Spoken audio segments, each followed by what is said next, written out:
नगर news 24 प्रतिबिंब जनमानसांचे।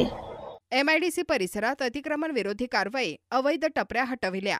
MIDC police आणि औद्योगिक वसाहत प्राधिकरणाने संयुक्तपणे अतिक्रमण विरोधी मोहीम राबवत एमआयडीसी हद्दीतील अवैध व्यवसायांवर धडक कारवाई केली।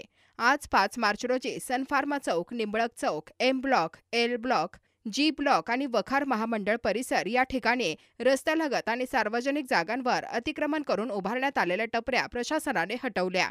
या मोहिमेत एमआयडीसी कार्यालयाचे उप अभियंता श्री संदीप बडगे, ट्रेसर श्री अनिल पांढरे आणि सहाय्यक आरेखक श्री प्रदीप शिरसाट यांनी सक्रिय सहभाग घेतला।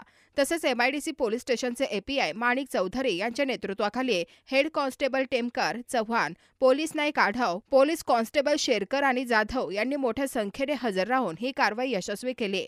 या भागात बेकायदेशीररित्या टपऱ्या उभारून व्यवसाय सुरू होते, यामुळे पादचाऱ्यांना आणि वाहनधारकांना अडथळा निर्माण होत होता। तसेच या भागात स्वच्छता वाढत होती। नागरिकांच्या तक्रारीनंतर प्रशासनाने तातडीने ही मोहीम आखली। या कारवाई दरम्यान कोणताही अनुचित प्रकार घडू नये म्हणून पोलिसांचा मोठा बंदोबस्त ठेवण्यात आला होता। यावेळी सहाय्यक पोलीस निरीक्षक माणिक चौधरी यांनी सांगितले की अवैध व्यवसाय आणि अतिक्रमणाला कदापि थारा दिला जाणार नाही। जर हटविलेल्या ठिकाणी पुन्हा अतिक्रमण आढळल्यास अधिक कठोर कारवाई केली जाईल। नवीन बातम्या आणि ताज्या घडामोडींसाठी आजच आपल्या चॅनलला सबस्क्राइब करा।